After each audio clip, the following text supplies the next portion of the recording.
August 30 BCE. The Egyptian sun is hammering down on the city of Alexandria, but inside a heavily fortified stone mausoleum, the air is cold.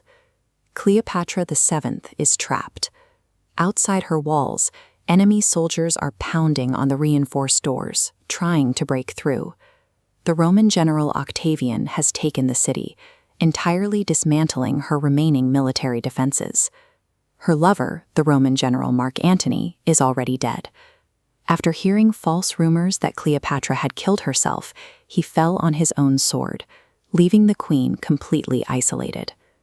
For 21 years, Cleopatra survived by outsmarting the most powerful political figures in the Mediterranean. Now, as the Roman army prepares to breach her sanctuary, her options have finally run out. Standard Roman military practice centered on the capture of defeated foreign leaders, transforming them into living trophies to be displayed back in Rome. If Octavian's men take her alive, she will be bound in chains, stripped of her royal titles, and dragged through the streets of Rome while the public cheers her defeat.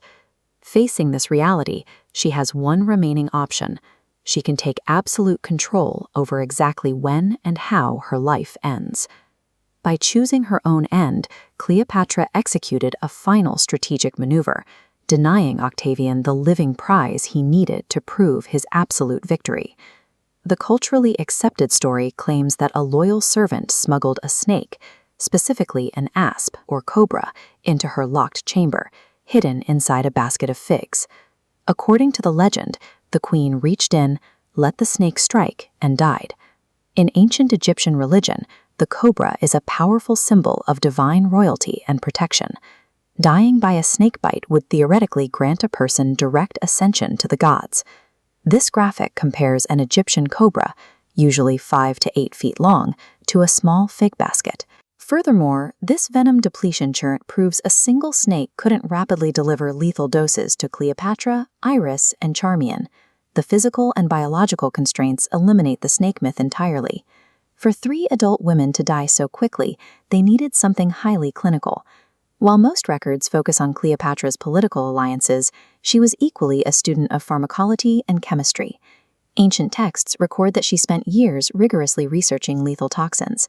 She administered various poisons to condemned prisoners, tracking exactly how long each compound took to work and what physical effects they produced. Toxicologists believe she ultimately selected a highly specific, pre-prepared chemical cocktail.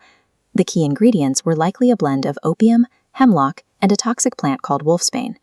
Hemlock and wolfsbane attack the human body violently.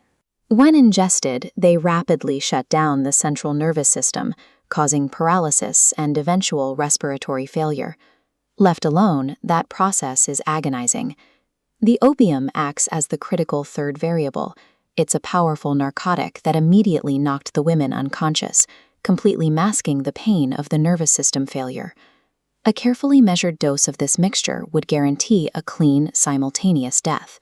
It explains exactly how all 3 women died silently before the Roman soldiers could breach the doors. When the heavy wooden doors finally gave way, the Roman guards rushed inside to a perfectly silent room.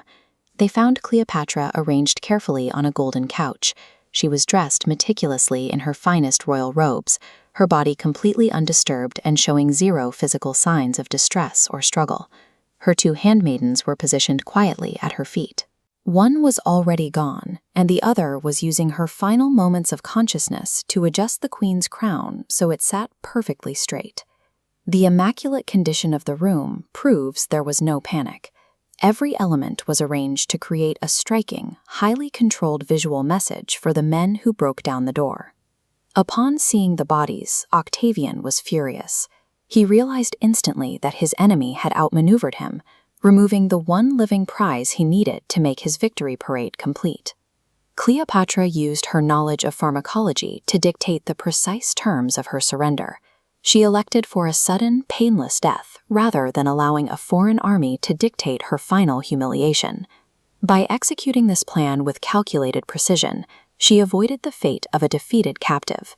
Instead, she guaranteed that history would forever remember her exactly as she positioned herself on that golden couch, the sovereign queen of Egypt.